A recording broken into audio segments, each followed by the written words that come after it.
Yay! May 4 na. Don't come here yet!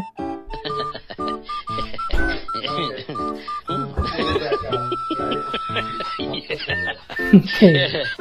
I put my shorts on back. Pumasok kasi dyan. Pero hindi niya nakita kasi may ulan sa gilid. Hindi niya nakita.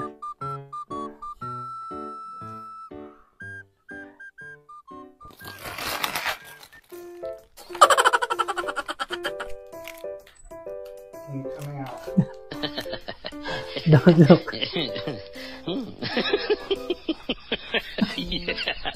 Nagtatago. So, ayan. Tapos na tayo magdikit sa barbecue stick ng mga chocolate. Ngayon ay lalagyan natin siya sa flower bouquet.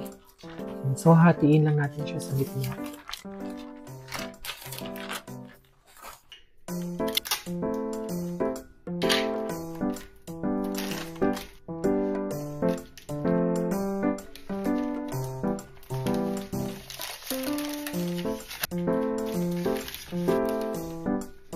Okay na. So, ito siya. Tapos ko na siyang gawin. Happy birthday, baby. I hope you like it.